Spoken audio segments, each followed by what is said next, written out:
అత్యుత్తమ ప్లేస్మెంట్స్ తో ఎంఎన్సీ కంపెనీలలో ఉద్యోగమే లక్ష్యమా? ఇంజనీరింగ్ చదవాలనే మీ పిల్లల కలని కేజీ రెడ్డి కాలేజ్ తో నిజం చేసుకోండి.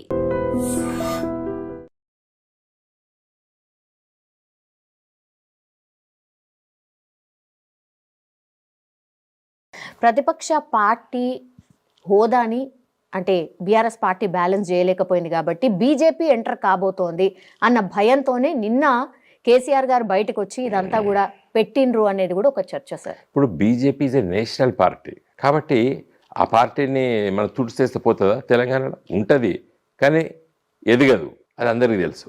కాబట్టి బీజేపీ మాకు పోటీయే కాదు తెలంగాణలో, కాబట్టి ఆ సమస్య కాదు. కాకపోతే పార్లమెంట్ ఎన్నికలు వచ్చేసరికి మోడీ గారు ఉండాలని చెప్పి మొన్న పోయినసారి 4 ఈసారి 8 సీట్లు గెలిచారు.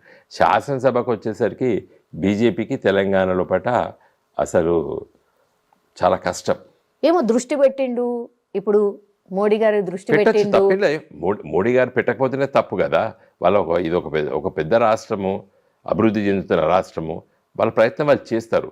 కానీ ఇక్కడ ఒక బలమైనటువంటి రాజకీయ శక్తి బీఆర్ఎస్ పార్టీ ఉంది. తెలంగాణ సమస్యను తీసుకొని ప్రజల్ని చైతన్యపరిచి తెలంగాణ రాష్ట్రం పోరాటం చేసి తెలంగాణ సాధించి తెలంగాణ 10 సంవత్సరాల ఒక గొప్ప రాష్ట్రంగా తీర్చిదిద్దినటువంటి ఒక పార్టీ బీఆర్ఎస్ పార్టీ. కాబట్టి బీఆర్ఎస్ పార్టీకి బీజేపీ పార్టీ తెలంగాణలో పోటీ కాదు. కాకపోతే జాతీయ స్థాయిలో ఇవాళ పవర్ఫుల్ పార్టీ బీజేపీ పార్టీ. ఒక ఆల్టర్నేట్ పార్టీగా మిమ్మల్ని కలుపుకొని మీతో పాటు ఎదిగితే బాగుంటుంది అని ఒక ఆలోచన చేసిరు కాబట్టి మొన్న మీ రాజ్యసభ ఎంపీలతోని కేసీఆర్ ఎట్లున్నారు బాగోగులు అడిగినరు అని కొన్ని టైమ్స్ అయితే అసలు కాల్ కూడా మాట్లాడినరు, మోడీ గారే కాల్ చేసిరు కేసీఆర్ గారికి అనేది చర్చ సార్. నిజంగా కాల్ వచ్చిందా? నాకు కాల్ వచ్చింది, నాకు వస్తే నేను చెప్తున్నాను, నాకు రాలేదు కదా. కేసీఆర్కి వచ్చిందా రాలేదని నేను చెప్పలేను కదా. వచ్చిందంటే కరెక్ట్ కాదు, రాలేదంటే కూడా కరెక్ట్ కాదు, నాకు తెలియదు. ఎందుకంటే whoever receives it he has to answer. కాబట్టి మొబైల్ కేసీఆర్ గారి దగ్గర ఉంటుంది, నా మొబైల్ నా దగ్గర ఉంటుంది. బహుశా మోడీ గారు ఆ విధంగా మాట్లాడిన అనేది మనం రాజకీయాలతో దాన్ని చూడొద్దు. బికాస్ మేము పార్లమెంట్ సభ్యులు ఉన్నప్పుడు కూడా, మేము మోడీ గారిని కలిసినప్పుడు కూడా వారు అడుగుదురు ఎట్లున్నాడు మీ లీడర్ ఎట్లున్నాడు అని ఫస్ట్ అడుగుతారు. మేము పోయి రిప్రజెంటేషన్స్ చేస్తే then he was chief minister కదా కేసీఆర్ గారు. కాబట్టి that is very formal greetings, దాన్ని మనం రాజకీయ కోణంలో చూడకూడదు. కానీ ఒక అపవాదం మీ పైన ఉంది కదా సార్, ఎప్పుడు చూడు ఎలక్షన్ అనుకోండి లేకపోతే ఏదో ఒక సందర్భంలో బీజేపీ బీఆర్ఎస్ ఒక్కటే అనేది పెద్ద ఎత్తున చర్చ ఉంది. ఇప్పుడు మోడీ గారు బాగోగులు అడిగేసరికి మళ్ళా ఏదో అవుతుంది అని ఒకటి, తర్వాత మోడీ గారు బాగోగులు అడిగినరో లేదో కేసీఆర్ గారు బయటకు వచ్చిండ్రు అని ఇంకోటి సార్. ఇవి రెండు నడుస్తున్నాయి పెద్ద ఎత్తున. మరి మేము ఇప్పటి వరకు బీజేపీతో పొత్తు పెట్టుకోలేదండి. కాంగ్రెస్తో పొత్తు పెట్టుకున్నాం, టీడీపీతో పొత్తు పెట్టుకున్నాం, కమ్యూనిస్ట్ పార్టీతో కలిసి పనిచేసాం, ఒక బీజేపీతో పొత్తు పెట్టుకోలేదు. అయితే బీజేపీ దగ్గరికి మేము వెళ్ళి కలవడం జరిగింది. ఎప్పుడు? తెలంగాణ ఉద్యమ కాలంలో పట సుష్మా స్వరాజ్ గారి దగ్గరికి, ఆనాటి అధ్యక్షులు రాజ్నాథ్ సింగ్ గారి దగ్గరికి, ఆర్ఎస్ఎస్ ఆఫీస్ సుదర్శన్ గారి దగ్గరికి వెళ్ళి కలిసాం. అప్పుడు మేము చెప్పాం కదా, తెలంగాణ కోసం మేము ఎవరి దగ్గరికైనా వెళ్తున్నాం, వాళ్ళ దగ్గరికి వెళ్ళడం జరిగింది. కాబట్టి ఒక అంటరాని పార్టీగానో మేము ఏ పార్టీని చూడలేదు ఆ రోజులలో. ఇది తెలంగాణనే మా మొదటి సమస్య, తెలంగాణ రాష్ట్ర ఏర్పాటే మా ముఖ్యమైనటువంటి ఉద్దేశం. కాబట్టి అందరినీ కలిసాం ఆ రోజు. దీనికి ఎందుకు బలం వచ్చిందంటే సార్, యాక్చువల్లీ బీజేపీకి ఇష్టం లేదు కాంగ్రెస్ని ఎట్లయినా రాకుండా చేయాలి, కాబట్టి ప్రత్యామ్నాయం ఎవరైనా ఉన్నారంటే మీరే ఉన్నారు కాబట్టి మీతో కలిస్తే అది పాసిబుల్ అవుతుంది అన్న ఒక ఆలోచన చేస్తుండ్రు అనేది. కావచ్చు, కాకపోవచ్చు. ఎందుకంటే రాజకీయాల్లో ఏది జరుగుతుంది ఏది జరగదని చెప్పడం లేదు. అసలు సిపిఐ నుండి సిపిఎం పార్టీ పుట్టింది ఎందుకో తెలుసా మీకు? మీరు చిన్నపిల్లలు, నేను కూడా చిన్నవాడినే, కానీ కమ్యూనిస్ట్ పార్టీలో కొంత నేను కలిసి పనిచేస్తాను కాబట్టి చెప్తున్నాను. కాంగ్రెస్తో పొత్తు పెట్టుకోవడము తప్పు అని సిపిఐ నుండి సిపిఎం చీలింది. మరి ఈరోజు సిపిఎం కాంగ్రెస్తో పొత్తు పెట్టుకుంటారు దేశవ్యాప్తంగా. అసలు ఆ పార్టీ పుట్టిందే కారణమే కాంగ్రెస్ వ్యతిరేకతతో పుట్టింది సిపిఎం, సిపిఐలోకి వెళ్ళి. మరి అదే సిపిఎం ఇవాళ బెంగాల్లో తమిళనాడులో పొత్తు పెట్టుకుంటుంది. సో రాజకీయాల్లో ఏదైనా జరగచ్చు, ఏదైనా పాసిబిలిటీ ఉంది అని చెప్తున్నారా సార్? నేను చెప్పడం కాదు, ఈ భారత రాజకీయాలు చెప్పినాయి. మీకు తెలుసా, బీహార్లో 1967లో కమ్యూనిస్టులను జనసంఘం కలిసి పోటీ చేసినాయి. మన రాష్ట్రంలో కాంగ్రెస్ బీజేపీ కలిసి మమ్మల్ని ఓడగొట్టడానికి ప్రయత్నం చేస్తారు. సో బద్ధ శత్రువులు కూడా కాంగ్రెస్ బీజేపీ కలిసి మమ్మల్ని గ్రామీణ ప్రాంతాల్లో నిన్న జరిగిన ఎన్నికల్లో చాలా గ్రామాల్లో పట కాంగ్రెస్ బీజేపీలు కలిసి పోటీ చేశారు.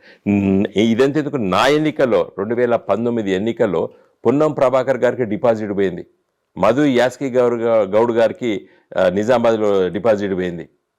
ఎందుకు పోయింది డిపాజిట్ వాళ్ళకి? అప్పుడు వాళ్ళు బీజేపీకి సపోర్ట్ చేశారు కాంగ్రెస్ కార్యకర్తలు. 2018లో కేసీఆర్ బ్రహ్మాండంగా రెండోసారి అధికారంలోకి వచ్చారు. కేసీఆర్కి మరి ఒక బలమైనటువంటి జవాబు చెప్పాలంటే మనము వీళ్ళిద్దరిని ఓడగొట్టాలి, వినోద్ కుమార్ని కవితను ఓడగొట్టాలని చెప్పి కాంగ్రెస్ వాళ్ళు మొత్తం బీజేపీకి సపోర్ట్ చేశారు. That is history. మీరు పోయి కరీంనగర్ నిజామాబాద్ నియోజకవర్గంలో వెళ్ళి రేపు మీ కెమెరా పట్టుకొని తిరగండి. 2019లో కాంగ్రెస్ వాళ్ళు ఎవరికి ఓటేసారు? ఇద్దరు డిపాజిట్లు పోయినాయి. పోతే పొన్నం ప్రభాకర్ అంత వీక్ నాయకుడు కాదు.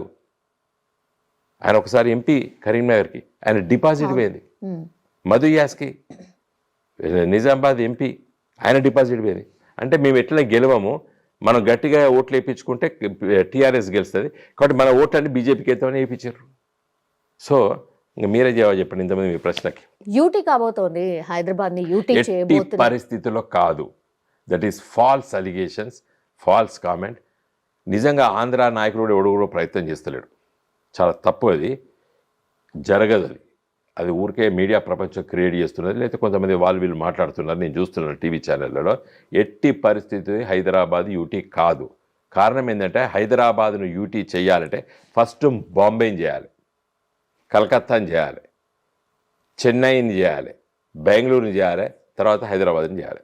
ఎందుకు ఛాన్స్ ఎందుకు లేదంటున్నారు? ఆ ఆలోచన ఎందుకు లేదంటున్నారు? కాదండి, ఫైనాన్స్ క్యాపిటల్ ఏది భారతదేశానికి? ముంబై, బాంబే, ముంబై. దాన్ని చేయాలి ఫస్ట్.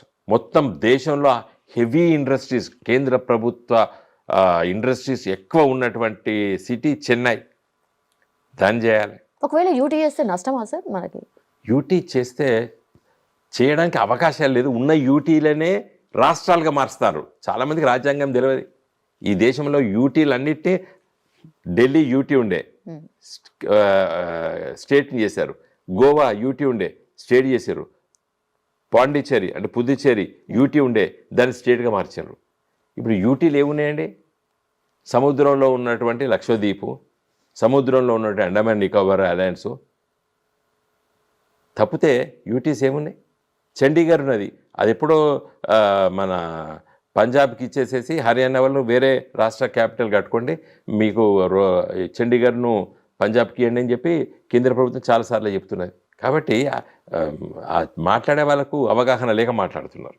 సో అసలు పాసిబిలిటీ అనేదే లేదు. జస్ట్ ఏదో నేను చెప్తున్నా, ఉన్న యూటీలనే రాష్ట్రాలు చేస్తున్నారు కదా, అసలు ఛాన్సే లేదు. రైట్. ఇప్పుడున్న లడఖ్ను, జమ్మూ కాశ్మీర్ కూడా రోజు చెప్తాడు కదా ప్రధానమంత్రి అమిత్ షా, మేము బట్టి రాష్ట్రాలుగా మార్చేస్తామని. కానీ అమిత్ షా 2022లో ఒక నివేదిక తయారు చేసుకున్నాడు, యూటీ చేస్తే హైదరాబాద్. నేను ఇంత మంచిగా ఎక్స్ప్రెషన్ ఇచ్చిన, ఇది మీరు చూపియండి, ప్రజలకు చూపియండి, మీ విలేకరులు అందరూ చదవండి అని. నేను ఇంత మంచి ఎక్స్ప్రెషన్ ఇచ్చిన. భారతదేశం స్వాతంత్రం వచ్చిన తర్వాత యూటీలో ఉన్న వాటన్నిటిని రాష్ట్రాలుగా మార్చుకుంటూ పోతున్నాం మనం. మొన్న జమ్మూ కాశ్మీర్ బైఫర్కేట్ చేయడం గల కారణం ఏంటంటే ఆర్టికల్ 370 అక్కడ ఉన్నదాన్ని తీసేయడానికి.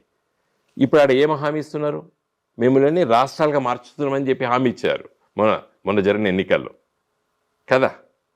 సో ఉన్న యూటీలనే రాష్ట్రాలుగా మార్చేటప్పుడు రాష్ట్రాలను యూటీకి ఎట్లా మారుస్తారు? యా, మొన్న జూబ్లీ హిల్స్ ఎన్నికల్లో మీరు చాలా కష్టపడ్డారు సార్. కానీ లాస్ట్ మూమెంట్లో ఆ 1 వీక్ మీరు ఏదైతే పోల్ మేనేజ్మెంట్ చేయాలో, అంటే యాక్చువల్లీ బీఆర్ఎస్ పార్టీ అంటేనే పోల్ మేనేజ్మెంట్లో ది బెస్ట్ సార్, చేయలేదు అనేది పెద్ద ఎత్తున ఒక చర్చ అవుతుంది. దానివల్లే ఓడిపోయినా సార్? కాదండి, నా పర్సనల్ వ్యూ అండి. ఆ కాంగ్రెస్ క్యాండిడేట్ అబ్బాయి స్ట్రాంగ్ క్యాండిడేట్. అబ్బాయి పైన ఎలాంటి వాళ్ళ తండ్రి పైన లేకపోతే వాళ్ళ కుటుంబ సభ్యుల పైన ఉన్నటువంటి ఆరోపణలు అబ్బాయి పైన లేవు నాకు తెలిసే మందం. As this is my personal view. అతను టికెట్ ఇచ్చే రోజే నాకు చాలామంది నా మిత్రులు చెప్పారు, టఫ్ క్యాండిడేట్, ఆ అబ్బాయి కాక ఇంకెవరున్నా కూడా మీరు ఈజీగా గెలుస్తారని చెప్పారు నాకు.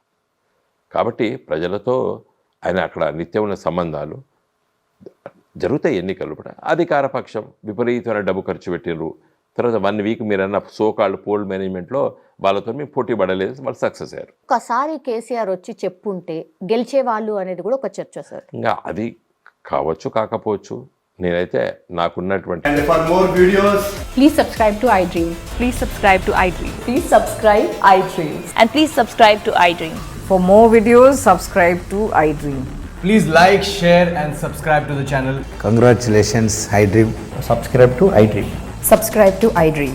So subscribe to iDream Media. iDream ki iDream team andarki huge congratulations. Please subscribe iDream Media. Please subscribe to iDream. Subscribe iDream. Please subscribe to iDream. iDream అంటే నా కళల ఛానల్ను సబ్స్క్రైబ్ చేసుకున్న నోరు తిరుగుతలేదు, మీరైతే గంట గుర్తు కొట్టండి. For more such videos, please subscribe to iDream. Subscribe to iDream. Please subscribe to iDream. Please subscribe iDream Media. Please do subscribe to iDream. Please subscribe to iDream Media. For best entertainment and information, please subscribe iDream. And don't forget to subscribe to iDream.